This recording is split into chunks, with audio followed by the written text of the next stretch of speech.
Go away, you useless wife who can't even do simple chores. I sat on the floor feeling small and insulted as my mother-in-law glared at me. We have Mauricio and my mom, we don't need you. You always seem unhappy anyway, you're just a burden. My sister-in-law, who never helps around the house, added with disdain. Wait a minute, Mauricio, your mom and sister are being too mean. Before I could say more, even my husband Mauricio sided against me. My mom and sister are right. I don't need a wife who can't manage household chores while working. Plus, I have a younger part-time helper who's much better. Pack your things and go. Mauricio's words hit me hard. They all continued criticizing me, calling me a failed wife. I clenched my fists, feeling anger rise inside me. After all they've taken from me, how dare they? Just wait, I'll make sure you all face the consequences, I thought, but I kept my expression neutral as I looked at the three of them. Fine, I'll leave. The downfall of the family that's been dumping everything on me starts now. I'm Eleanor, 32 years old, and a working wife. Many women work after getting married, and I kept my job at the same company I joined after college because I enjoy it. One morning, while I was getting ready for work, Mauricio asked, Eleanor, can you handle this? Tax season is approaching. He handed me a stack of receipts and invoices. Again, you should manage your own shop's finances, Mauricio said, avoiding eye contact. You know I'm better at this, so please. I married Mauricio 5 years ago. He used to work as a clerk at a restaurant I frequented, and after dating for a while, we decided to tie the knot. Now Mauricio runs his dream cafe, but he leaves tasks like purchasing and accounting to me. As I left for work, my mother-in-law added, Eleanor, let's have Chinese food tonight. Can you get the ingredients ready? No, you can do it when you return. Also, Vivian and the kids are coming this weekend. Make sure to prepare something they'll like. I reluctantly replied before leaving. When we got married, I wanted to live just with Mauricio, but he insisted we live with his mother because he worried about her living alone. So we moved into his large family home. My mother-in-law isn't good at keeping the house tidy, and it was messy when we moved in. She lives on a pension and mostly eats out because she doesn't like cooking. Mauricio always says that housework is a woman's responsibility, so even though I work, I'm stuck doing all the chores for the whole family. On top of that, my sister-in-law Vivian, who has her own family now, often visits with her kids. When she's around, the workload increases. This morning, when I heard she's coming back this weekend, I thought, oh, not again. And then the dreaded weekend arrives. I'd love to relax on my weekends off from work, but instead, I have to entertain Vivian's kids and prepare meals. While I'm busy, Vivian drops a bombshell on me. Eleanor, by the way, I'm getting divorced and moving back here with the kids next month. Just thought you should know. What? Are you serious? Do you have a problem with that? No, I understand it's tough for you. When are you moving back? As soon as possible. My sister-in-law is coming home with the kids. I'm initially surprised, but then I reconsider. Vivian used to be a homemaker, so she'll probably help around the house. That should ease my workload a bit. Although we're not particularly close, I'm looking forward to having less work and going about my days. But my optimism quickly fades away. Vivian, much like her mother, contributes nothing. She spends her days lounging around, watching TV, and snacking. She doesn't work, nor does she help with household chores. It turns out her neglect of domestic responsibilities was a significant factor in her divorce. Now, I'm left to do all the chores, including catering to her fussy kids and getting them ready for school. As time goes on, my workload at my job increases with a new project that demands more overtime and early starts. The house becomes progressively messier. Coming home to a dirty house is incredibly disheartening, yet everyone continues to ask, "When's dinner?" Or "Why are you so slow?" To add to my frustration, I start receiving passive-aggressive comments from Vivian and my mother-in-law. Eleanor, the laundry is piling up. Just because you work doesn't mean you can slack off. They remark, oblivious to my own workload. Whenever I try to defend myself, Vivian interjects, talking back to your mother-in-law, "You're quite bold, Eleanor. And you've been buying all the meals. That's not good for the kids. If you're home, can't you pitch in a bit?" Then Mauricio chimes in, as a business owner, I'm providing for the family. You don't have to work. You're doing it out of selfishness, so fulfill your wifely duties perfectly. I'm left speechless, while they both stare at me as if their expectations are entirely reasonable. That night, I was seething with anger. I decided to confront Mauricio. I'm swamped with work, and neither your mom nor your sister is pitching in with the housework. You're not bad-mouthing my mom and sister, are you? Mauricio shoots me a glare. Surprised, I respond, no, that's not it. But I can't handle all the chores alone. Could you lend a hand? I'm busy running a business. You might not get it because you have an easy office job, but running a business is tough. Plus, isn't housework a wife's responsibility? Don't expect me to do it. Are you serious? Mauricio simply goes to bed, leaving me fuming. But then an idea strikes me. I come up with a plan. That night, before going to sleep, I quickly order some gadgets online. A few days later, a bunch of new appliances arrive. A washer, dryer, a cleaning robot, and kitchen appliances with automatic cooking functions. If no one's going to help me, I might as well make my chores easier with some handy gadgets.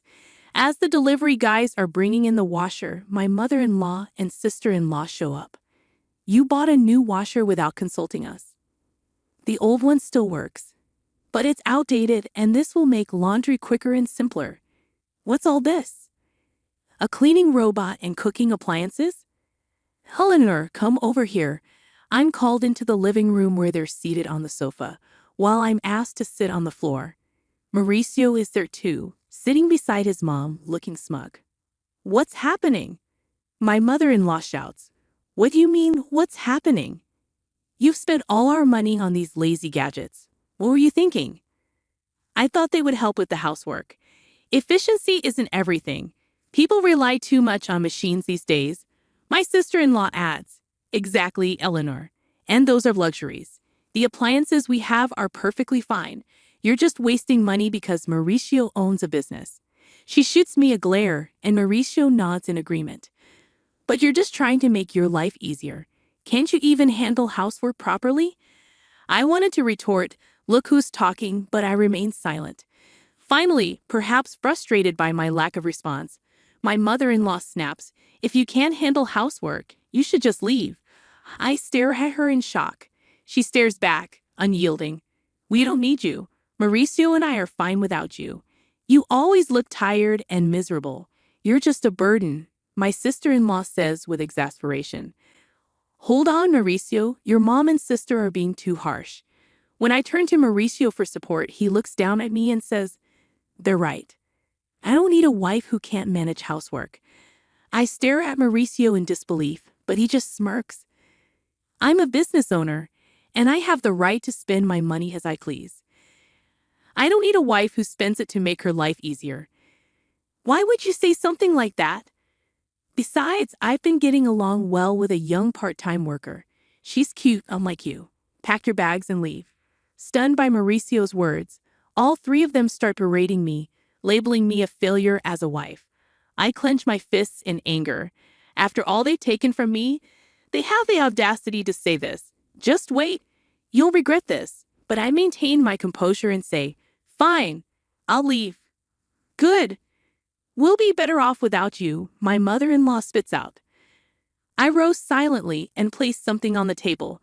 Mauricio, let's get divorced, I said, sliding over a pre-filled divorce application. I had obtained it as a symbol of my exhaustion, tired of everything. Fine. I'll sign it. Don't regret it later, Mauricio responded, signing the papers. I packed my bags and left for a weekly apartment the same day. No one came to bid me farewell. I submitted the divorce papers to the city hall and rented a condo. At the same time, I accepted a promotion I had previously declined due to household responsibilities and became a department head. Finally able to focus on my career, which I had almost abandoned, I threw myself into my work with renewed determination. Delighted to be free from any hindrance, I felt an overwhelming sense of relief about a week after leaving. My former mother-in-law began calling after a year, but I was too occupied to entertain someone who had once deemed me worthless.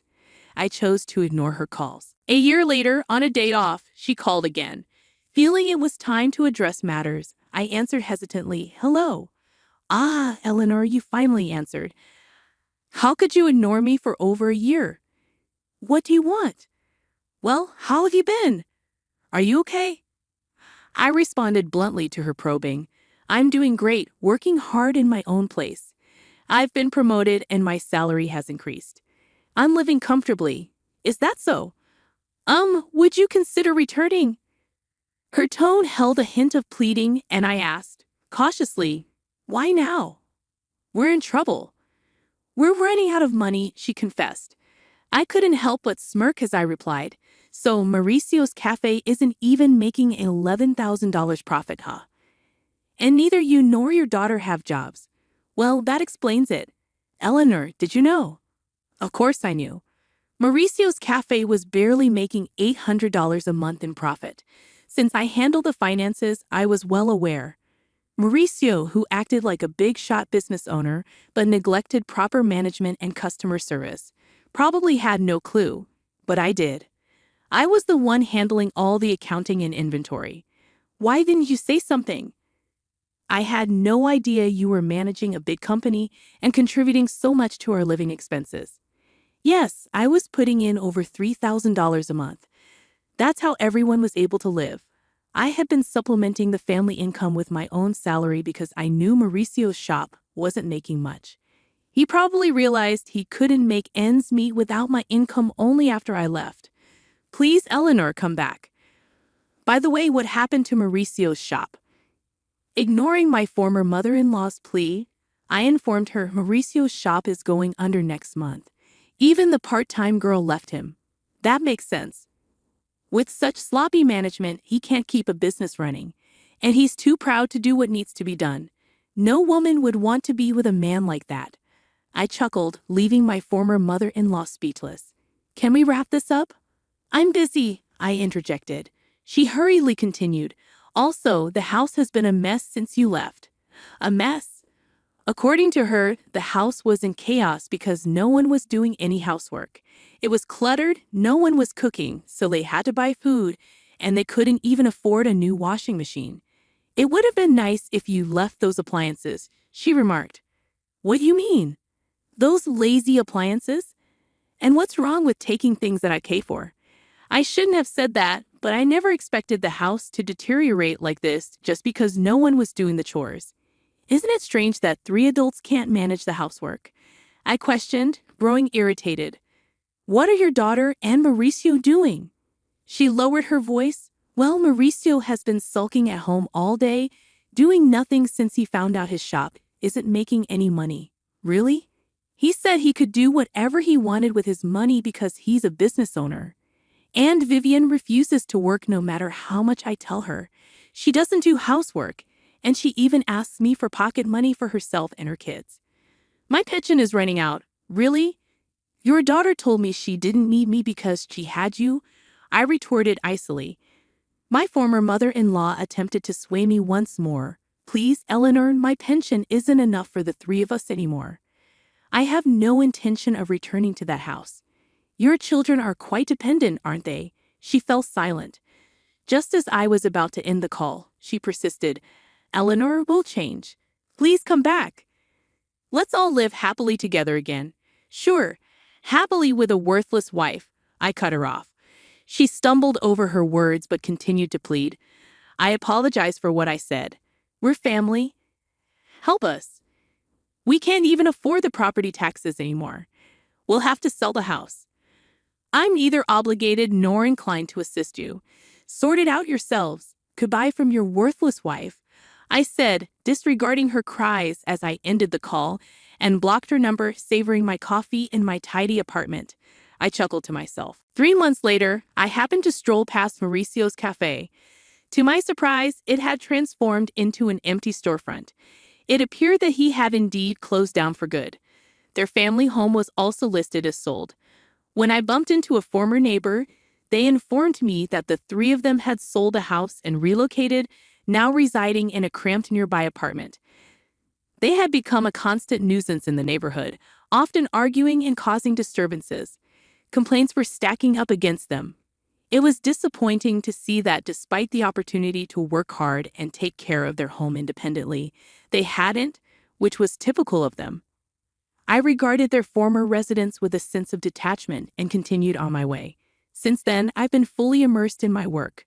Recently, a sincere and hardworking colleague confessed his feelings for me, expressing admiration for my dedication to my job. We started dating with the intention of marriage. I believe my next marriage isn't too far off, and this time I'm eagerly anticipating embracing happiness.